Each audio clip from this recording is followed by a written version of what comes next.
اور اس دوڑ میں ایسے لوگ شامل ہیں کہ جو اب وقت تھا کہ وہ لوٹ آتے، پلٹ آتے، چیزوں کو دیکھ لیتے، بہت سارے ٹارگٹ ایسے تھے جو انہوں نے اچیو کر لیے، اب ان کو واپس لوٹنا چاہیے تھا، لوٹ نہیں پا رہے۔ قرآن مجید ہماری رہنمائی کرتا ہے، قرآن مجید ہمیں ایک سبق دیتا ہے، ایک بات کی جانب ہماری توجہ کراتا ہے۔ قرآن مجید کہتا ہے دوڑ لگاؤ، ایک دوسرے سے آگے نکلو، ضرور نکلو، لیکن فرمایا فاستبقوا الخیرات، نیکیوں میں ایک دوسرے سے آگے نکلو، بس تم نیکیوں میں نکل جاؤ، خیر کے کاموں میں، حسنات میں آگے نکل جاؤ ایک دوسرے سے۔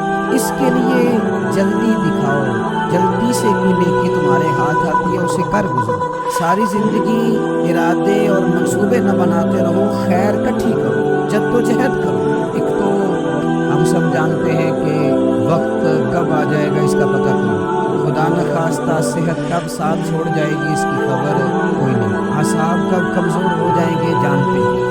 اس وقت زندگی میں کون سا موڑ آ جائے گا سمجھ نہیں آتی، صحت حافظہ کہ کس وقت کس سمت نکل جائے گا پتہ نہیں چلے۔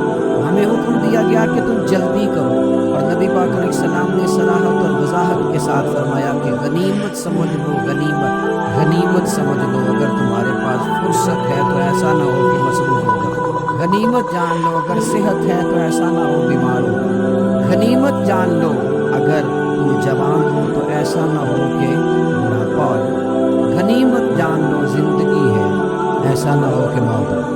غنیمت سمجھ لو چیزوں کو اور اپنے لیے حسنات جمع کرو۔ میں دیکھتا ہوں بہت سارے لوگ ایسے ہیں جو خیر کر سکتے ہیں لیکن وہ تو منصوبہ ہی بنا رہے ہیں، بڑی دیر ہو گئی منصوبہ پروگرام بنا رہے ہیں۔ ہمارے بزرگ جو تھے وہ کام کرتے تھے، درختوں کے نیچے بیٹھ کے کرنا پڑا تو شروع کر دیا، انہیں کسی گلی چوک چوراہے میں خیر کی بات کرنی پڑی تو انہوں نے کر دی۔ ان لوگوں کو اگر گلی سے پتھر اٹھا کے نیکی جمع کرنے کا موقع ملا تو انہوں نے لوگوں کے لیے راستہ صاف کرنا شروع کر دیا۔ اگر ان لوگوں کو کسی بندے کو خیر کی بات بتا کے دل کو تسلی محسوس ہوئی تو وہ کرنا شروع کر دی۔ جو نیکی جو خیر ہمارے دائرہ کار میں ہے، دائرہ اختیار میں ہے، ہماری پہنچ، اسے کیوں چھوڑا جائے؟ نبی پاک علیہ السلام نے فرمایا نیکی کو کبھی حقیر نہ سمجھو، کچھ نہ ہو سکے تو مسلمان بھائی سے مسکرا کے ملاقات کر لینا، اللہ صدقے کا ثواب عطا کر دے گا۔ آپ نے کافی ساری ماشاءاللہ سبحان اللہ کہی ہے، اور یہ مسکرا کے ملنا آج کل مشکل ہو گیا یہ کام، کیونکہ یہ دور ہے ناراض لوگوں کا دور، اس میں ہر کوئی کسی نہ کسی سے ناراض ہے، مل تو لیتے ہیں مسکرا کے نہیں ملتے، ملاقاتیں تو ہو جاتی ہیں، لوگ تو ہر روز ایک دوسرے سے ملتے ہیں پر یہ دل کم ہی کسی سے ملتے ہیں لوگ پر ملتے۔ زندگی میں وہ عجیب لمحہ تھا، وہ میرے ساتھ تھا اور میں تنہا، لوگ ملتے ہیں پر ملنے کو تیار ہے۔ حضور نے فرمایا نیکی کو حقیر نہ سمجھو، کچھ نہ ہو سکے تو ذرا مسکرا کے مل لے۔ کیا معنی ہے؟ کسی سے ملنا تو راضی ہو کے ملنا۔ یہ جو مزاجوں میں گھٹن ہے کبھی بلا وجہ کی ہے، بعض جگہوں پہ کوئی اس کا کوئی شرعی پس منظر نہیں، کچھ نہیں، بلا وجہ۔ نیکیوں میں ذرا جد و جہد کی جائے، کوشش کی جائے، حصول حسنات میں کوشش کی جائے۔ ہم نہ بڑے سست ہیں، دنیا کے معاملے میں چست ہیں اور خیر کٹھی کرنے میں سست۔ جلد از جلد آپ دیکھیں ہمارے بزرگوں نے بہت زیادہ کام کیا، بہت زیادہ۔ اس کی وجہ یہ تھی کہ وہ دوسروں کے کام پہ نہیں توجہ دیتے تھے، اپنے کام پہ توجہ دیتے۔ آج کل ہمارا یہ مسئلہ ہے کہ ہم نیکی اس لیے نہیں کر پاتے کہ ہماری اپنے کام پہ توجہ کم ہوتی ہے، دوسرے پہ زیادہ ہوتی ہے۔ نتیجہ کیا نکلتا ہے؟ دوسرے کئی دفعہ آگے نکل جاتے ہیں اور ہم جو بھی منصوبے بنا رہے ہیں، پروگرام طے کر رہے ہیں، وہ معاملہ پیچھے رہ جاتا ہے۔ تو زندگی میں جلد از جلد خیر جمع کرنے کی کوشش کریں۔ جلد از جلد امام بخاری کی عمر 65 سال ہوئی ہے اور قرآن مجید کے بعد وہ صحیح ترین کتاب امت کو دے گئے، تو بہت لمبی عمر نہیں، 62 سال عمر مبارک میں۔ کتنا ہمارے بزرگوں نے کہا، حضرت عمر بن عبدالعزیز کی عمر 39 سال ہوئی، 40 نہیں، کتنی خیر بانٹی انہوں نے زمانے۔ ہم نہیں کرتے، پروگرام نہیں بناتے، ہم خیر نہیں جمع کرتے۔ خیر جمع کرنے کا وقت تو ہے، فٹافٹ کر لی جائے۔ پھر تو اس طرح کا ٹائم آ جاتا ہے کہ انسان زیادہ نماز پڑھنا چاہتا ہے، نفل پڑھنا چاہتا ہے، اس کا وجود ساتھ نہیں دیتا۔ اس طرح کے اوقات آ جاتے ہیں کہ وہ کچھ خیر کرنا چاہتا ہے پھر اس کے پاس موقع نہیں رہتا، وہ لکھنا پڑھنا پڑھانا سمجھانا چاہتا ہے پھر قواعد اتنے مضبوط نہیں رہتے۔ جد و جہد کی جائے، کوشش کی جائے، جلد از جلد۔ اللہ کے پیارے رسول صلی اللہ تعالیٰ علیہ وسلم نے فرمایا صحیح